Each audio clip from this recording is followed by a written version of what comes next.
জানেন, রিজিক এমন একটা জিনিস যে আমরা পরিকল্পনা যেটা করি সবসময় তার উল্টোটা হয়। কেন জানেন? কারণ আল্লাহ রিজিকে যা রেখেছে আপনার আমার তাই খেতে হবে, তার বাহিরে যাওয়াটা অসম্ভব। আসসালামু আলাইকুম, আসিয়ার রান্না ইজ ব্লগ চ্যানেলে ঈদের দ্বিতীয় দিন আরও একটা ভিডিও নিয়ে চলে আসলাম। তো ঈদের দ্বিতীয় দিন ভিডিওটা ছাড়তে না পারলেও তৃতীয় দিন ছেড়ে দিলাম। সময়ের অভাবে আসলে ভিডিওটা এডিট করতে পারিনি, তাই ছাড়াও হয়নি। তো সকাল সকাল উঠেই অনেক কাজকর্ম করে তারপর নাস্তা বানাতে চলে আসলাম। তো এখানে পরোটা বানাচ্ছি। 1 টেবিল চামচ ঘি সাথে 2 টেবিল চামচ সাদা তেল অ্যাড করে নিয়েছি। তারপর পরোটাগুলো একসাথে বানিয়ে ভাজতে এলে অনেকটা সুবিধা হয়, কারণ এক হাতে বানানো আবার আরেক হাতে অনেক ঝামেলা হয়ে যায়। তাই তো একেবারে বানিয়ে তারপর ভাজাটা শুরু করলাম। আর এদিকে পরোটাগুলো ভাজা হয়ে গেলে এখানে আমি খাসির যে মাংসটা রান্না করেছিলাম ওইটা জাল করে নিচ্ছি। আর এদিকে বিকেলে বাচ্চাদের জন্য গরুর মাংস রান্না করেছিলাম ঈদের দিন বিকেলে, ওইটাও গরম করে নিচ্ছি। তো আমার সবগুলো নাস্তা রেডি হয়ে গেছে। পরোটাগুলো খুব সুন্দর হয়েছে আলহামদুলিল্লাহ। আর এদিকে সব কিছু রেডি করে নিয়েছি। এবার সবাই খেতে বসে পড়ব। খাওয়া দাওয়া হয়ে গেলে আরও কাজ আছে, প্রচুর কাজ। কোরবানি আনন্দ যেমন তেমন কাজেরও শেষ নেই। প্রায় 4-5 দিন পর্যন্ত তেল কাস্ট এগুলো কাজ করতেই হয়, ধোয়াধাইয়ের তো কোনো শেষ সীমানা নেই। তো নাস্তাটা খাওয়ার পর ভাবলাম একটু দই বসাই। আর দুধের দাম তো বর্তমানে এতটাই কম যাচ্ছে, তো হাজব্যান্ড বাজারে গিয়েছিল, দুধের দাম অনেক কম দেখে তারপর নিয়ে আসছে। তো ভাবলাম একটু দই বসাই দিই। তো এখানে ক্যারামেল তৈরি করে তারপর দুধটা খুব ভালোভাবে জাল করে নিয়েছি। আর আগের কতটুকু দই ছিল এটাকেই খুব ভালোভাবে ফিটে নিয়েছি। তারপর জাল করা দুধটা দিয়ে দিলাম। তো এটাতে বসাবো না, আমি স্টিলের একটা বাটিতে দইটা বসাবো, তাই ওইখান থেকে ভালো করে মিশিয়ে স্টিলের বাটিতে বসিয়ে দিলাম। এবার 12 থেকে 13 ঘন্টা রাখলেই বাস এনাফ। তারপর তো দুপুরের রান্না বাড়া শুরু করে দিলাম। এখানে সাদা পেঁপে ভাজি করে নিচ্ছি। আর এই যে গুঁড়ো মাছগুলো খুব ভালোভাবে ধুয়ে নিয়েছি। আর এখানে পেঁয়াজ টমেটো দিয়ে গুঁড়ো মাছের ঝোল করব, সাথে আম দিব। যে গরম পড়েছে এই টক ঝোলটা এতটাই স্বাদ হবে আর শরীরের জন্য অনেক উপকারে আসবে। তাই তো আজকে সাদা পেঁপে ভাজি আর গুঁড়ো মাছের টক ঝোল করে নিলাম, সাথে সাদা ভাত আর মাংস তো আছেই।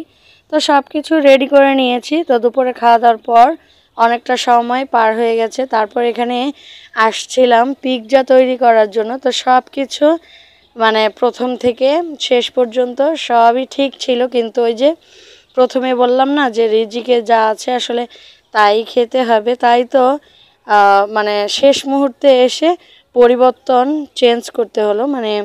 আমাদের যে চিন্তা ছিল এগুলো চেঞ্জ করতে হয়েছে, কারণ বিকেলে নিহারি তৈরি করেছিলাম, তাই ভাবলাম এটা দিয়েই নান তৈরি করে নেই। তারপর তো বাটার নান তৈরি করেছিলাম। তো কি কি দিয়ে ডোটা তৈরি করেছি সেটা দেখতেই পেয়েছেন।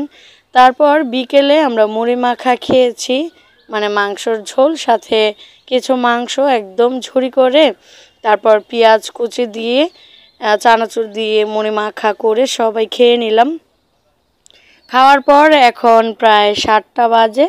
তো এই টাইমে আসলাম নিহারিটা বসানোর জন্য। তো দেখতেই পাচ্ছেন নিহারির জন্য যে হাড়গুলো নিয়েছি একদম পারফেক্ট, খুবই সুন্দর। এখানে আমি কোনো মাংস ব্যবহার করিনি, যা ছিল তাই। আর একদম কম মশলা ব্যবহার করছি। পেঁয়াজ কুচি, লবণ, হলুদের গুঁড়া, মরিচের গুঁড়া, ধনিয়ার গুঁড়া, তারপর দিয়ে দিচ্ছি স্পেশাল মশলা আর আদা রসুন বাটা। তো সব কিছু দিয়ে এবার ঝোলের পানি দিয়ে বাস একদম মৃদু আছে বসিয়ে দিব। এতে করে খুবই সফট হবে আর খেতেও ভালো লাগবে। তো এটা এক চুলায় বসিয়ে দিলাম, আর অন্য চুলায় আমি ওই যে খাসির যেই চর্বিগুলো ছিল, তারপর আত্মীয় স্বজনের বাসা থেকে গরুর মাংস এসেছিল, তো সব চর্বি একত্রে করে তারপর জাল করে নিচ্ছিলাম। আর এদিকে 1 ঘন্টা প্রায় জাল করা হয়ে গেছে নিহারিটা।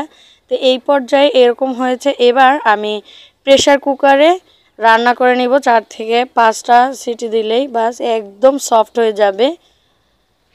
তারপর চলে আসলাম নান রুটি তৈরি করার জন্য। তো এখানে দেখি কয়টা ডো তৈরি হয়, 5টা হয়েছে। তো এখন আমি বেলে নিব। বেলে নেওয়ার পর বাস চুলায় দিয়ে দিব। আর এটা তো বানিয়ে রাখা সম্ভব না, একটা একটা তৈরি করতে হবে আর একটা ভাজতে হবে, ঠিক এরকম। কত সুন্দর হয়েছে আলহামদুলিল্লাহ। তো এইভাবে 2টা উল্টানোর পর মানে ভাজার পর তো উপর থেকে আমি ঘি দিয়ে দিচ্ছি, একদম শুধু ঘি, এখানে কোনো তেল ব্যবহার করিনি।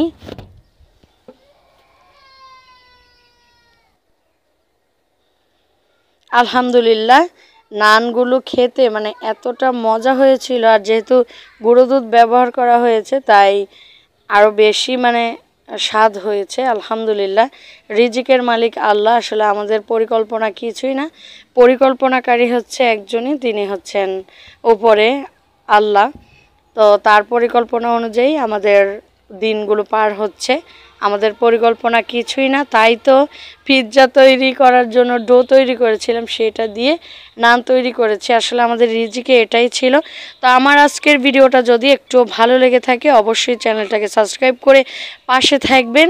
ভিডিওতে একটা লাইক দিয়ে কমেন্ট করতে ভুলবেন না। আর যারা পেজ থেকে দেখবেন তারা পেজটিকে ফলো দিয়ে রাখবেন।